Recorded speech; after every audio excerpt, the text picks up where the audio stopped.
This first slide represents the culmination of our dream that began in discussions in the winding down, and a group of 8 or 10 families in Kalamazoo got together and began to talk about the world of the future and how we could, with our limited means, accomplish something more than the usual box. This is the actual invoice that we received for our working drawings, and indicates that the estimated cost of our house in 1950 was $15,000.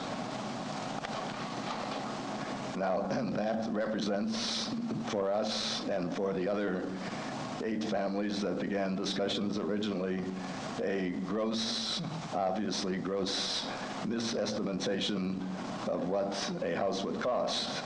It also represents, we think, or at least I think, a fantasy flight on the part of Mr. Wright, who wanted to build these houses and told us initially that they would cost more than that, but then we all 8 ended up negotiating with him for this starting figure.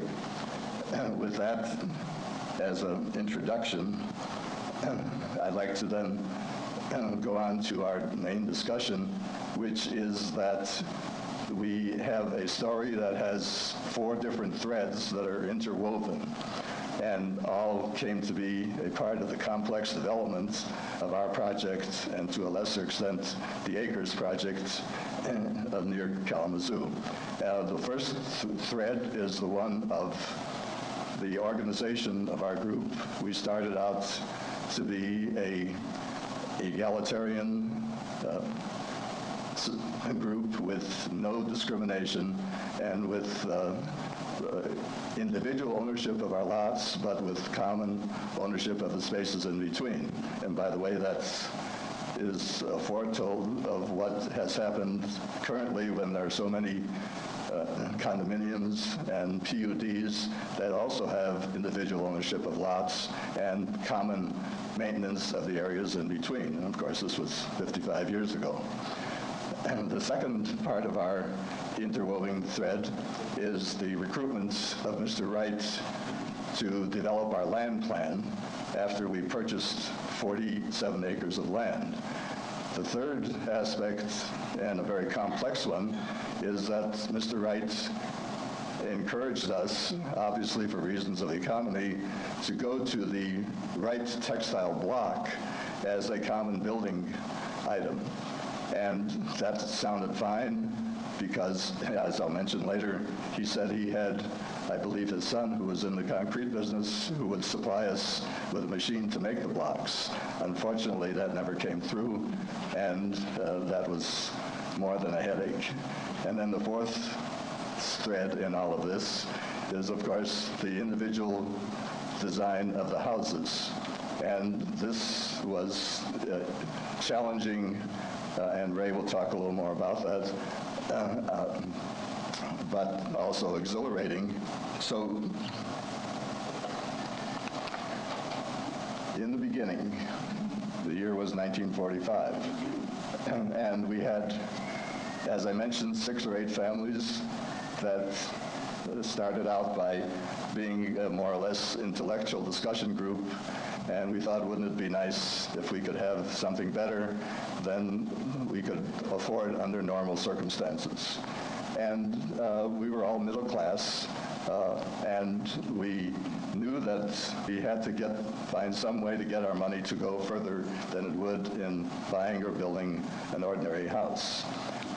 Now, there was another difference that may or not be real, and that is the Parkwyn group finally purchased a 40-acre tract of land not far from the city boundaries, and we began to look for architects to develop the land and to build the houses. And our process involved finding the best architects in the area and inviting them to come to Kalamazoo and to talk about what they might be doing with this 47-acre piece of land.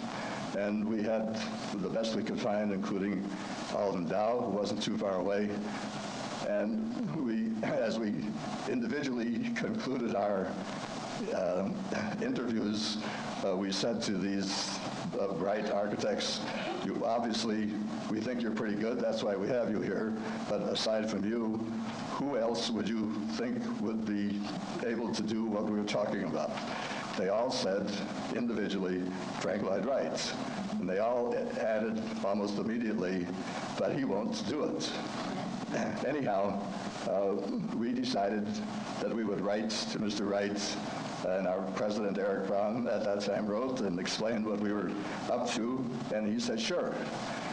And so that's the way it started.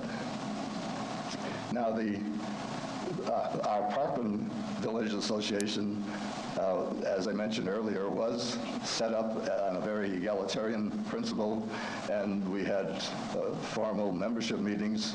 We explained at these meetings that we were interested in cooperative work. We were also interested in non-discrimination, and the people that signed on agreed that that would be the case. Later on, we'll tell you that was another one of our problems in the field of democracy in 1948 to 1950.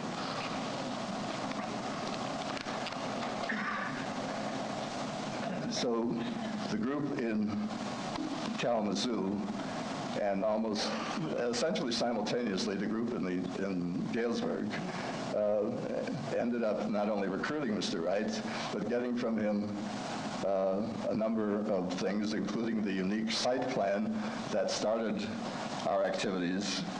And then we went into the problem, or the task, of developing the site.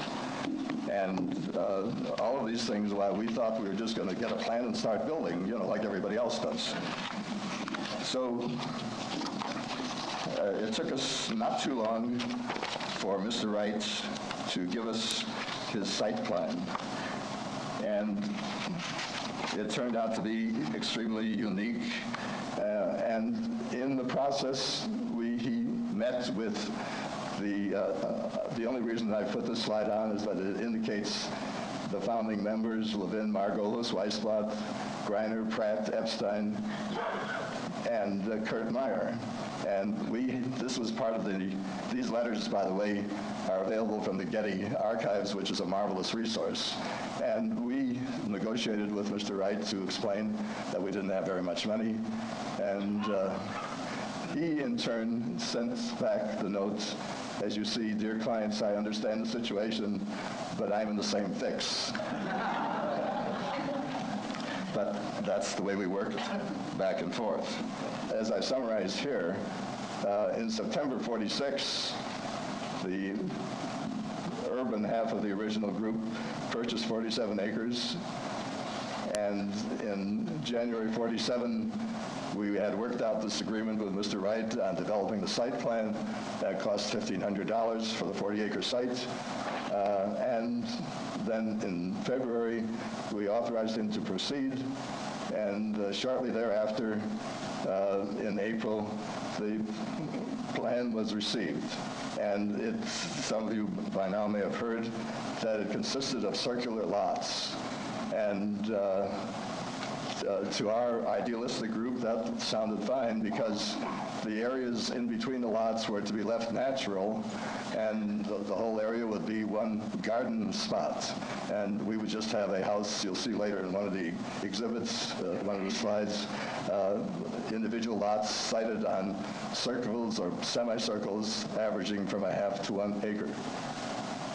And just to foretell what was going on, shortly thereafter, we hired a local engineer and completed the site plan and went on to begin the development of the land, including putting in roads and utilities and plantings. This is the original site plan, and it's very nicely puts together 40 lots. It has, in the middle is a common area that we had for recreation purposes, including a baseball diamond that our historian Maxine Spiro says was used by the kids almost daily, and we ended up with tennis courts and swings, and then the lots on the top of that slide ended up where all of the Frank Lloyd Wright houses were built around the brow of the little lake. We went ahead and actually submitted this as a plat to the local authorities, and they accepted it, and we thought we were off and running. Then, as the group started to develop the project, we, of course, implored Mr. Wright to come and visit us, both to work with the site development and also because we needed the publicity in order to attract new members, because we obviously needed 40 members in order for this project to succeed.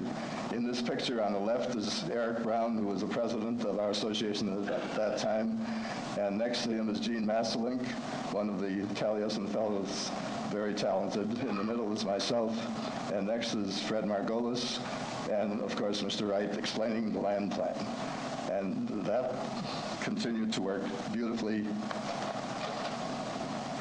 And you can see in the local paper that we got a lot of publicity, and that the plan indicated how the houses might be sited on the lots, and we hoped that we were off and running. By the way, one of the advantages of developing the area was that we were able to, with some negotiation, name one of the roads or streets Taliesin Drive, and that's probably unique in the country.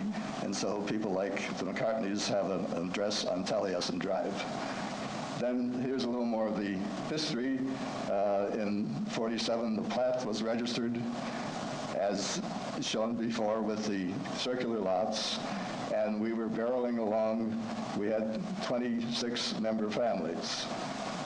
And then shortly thereafter, when we started to talk about building our houses and getting financing, we discovered that the FHA refused to accept circular lots.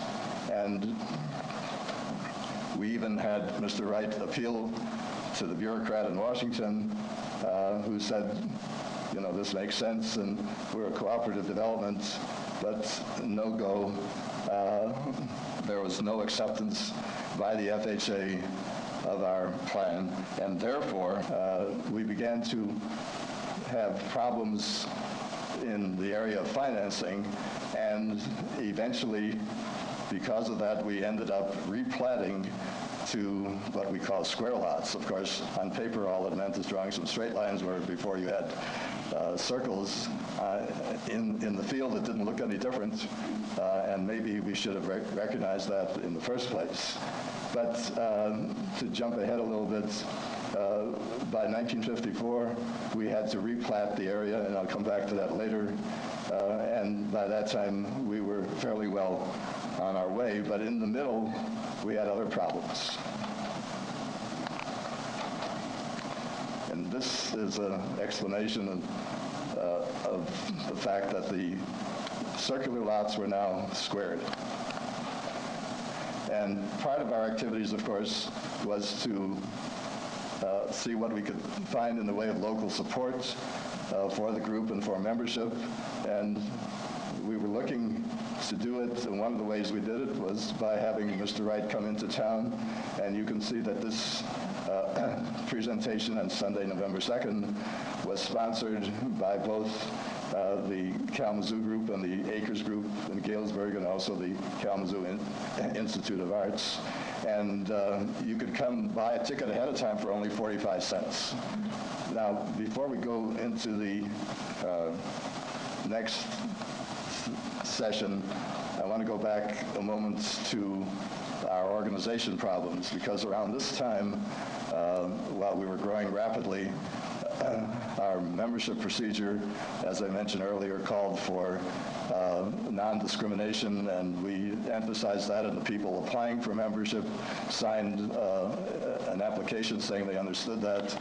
And at this particular time, an African-American woman applied as a member and was accepted, and there was a lot of controversy. Remember, this was 1949, 1950, and so our entire membership voted on this applicant and accepted her as a member, and all hell broke loose.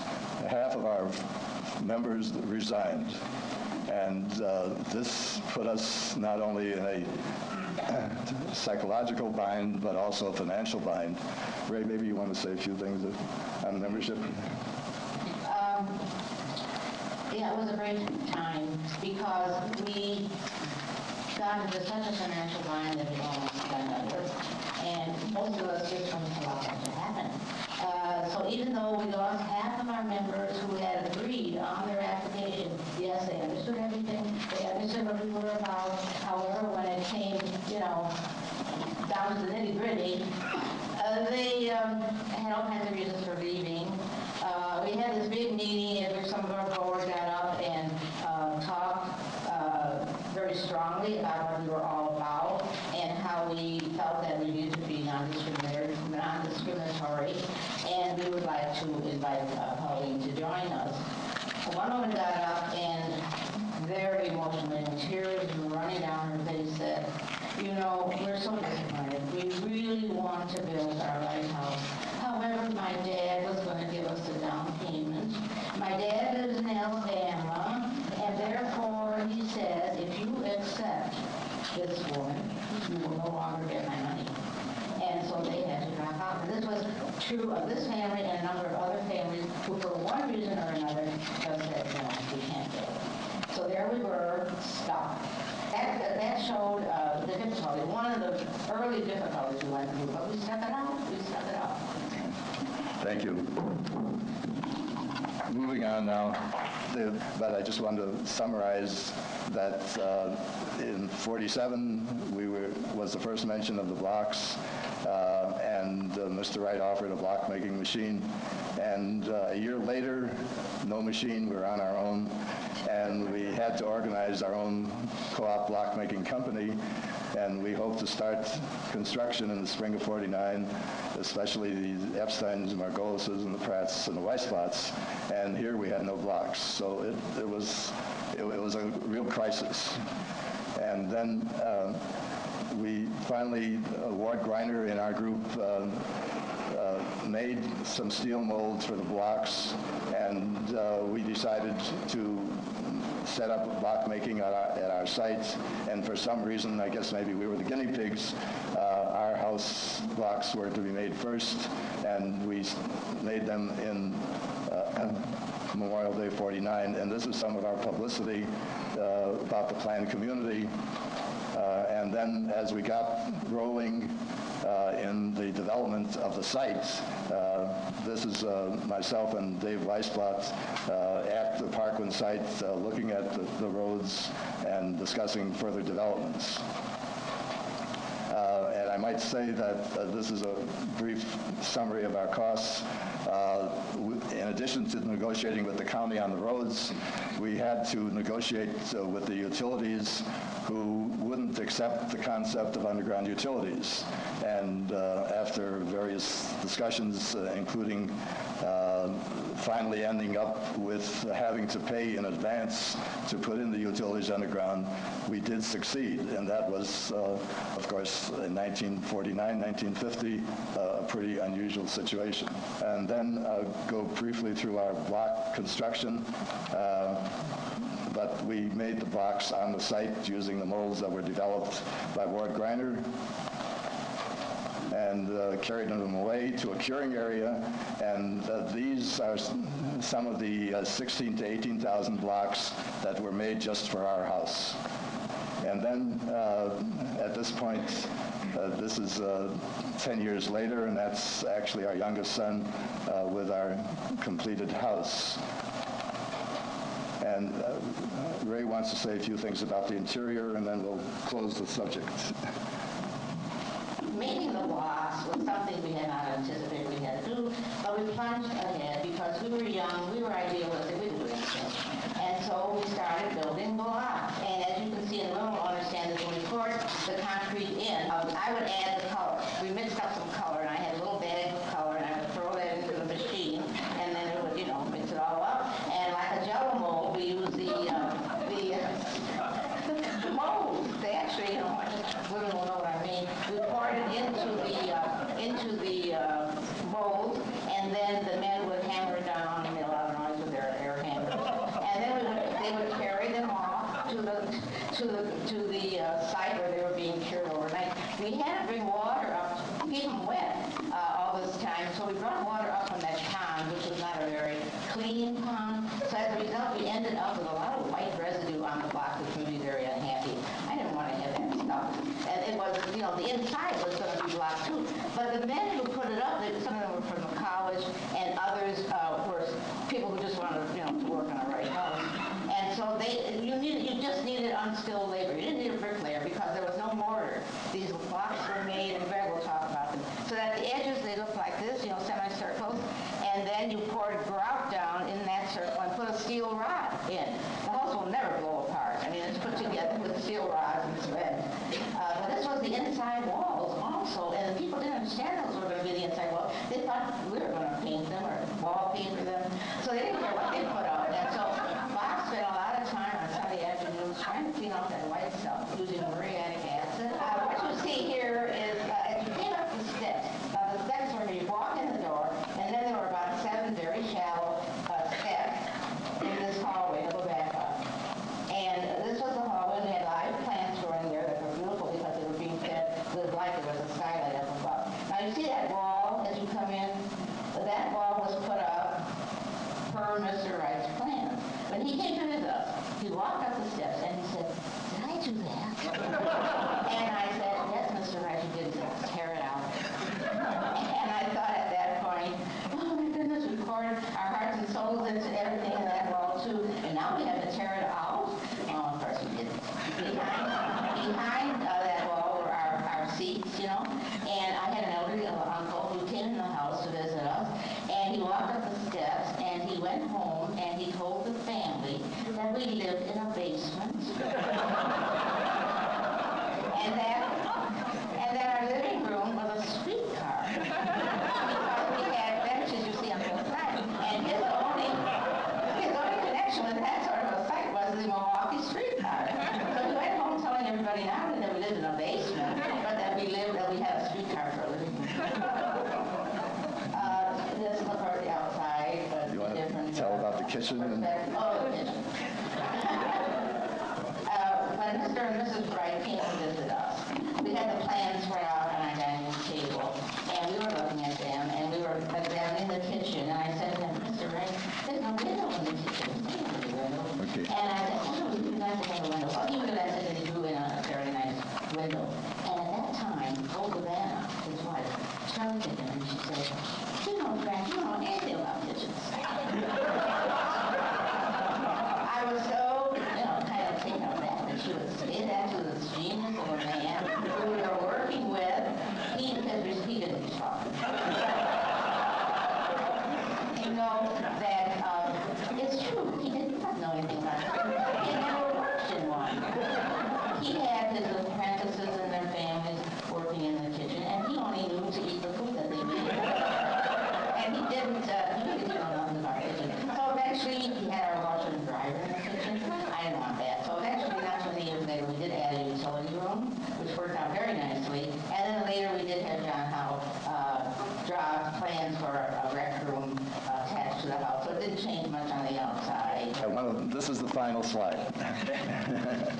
So I want to, first of all, indicate that 50 years later, the area grew up beautifully, and that it has remained a cohesive area.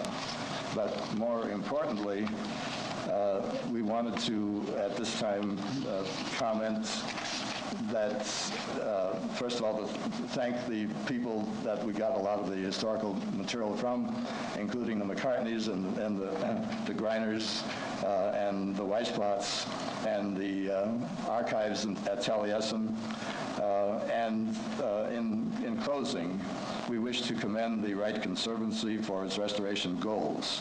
The technical and engineering advances of the past 50 years can surely be utilized to save Mr. Wright's beautiful masterpieces of architectural beauty and serve future generations of the Usonian common man. Thank you.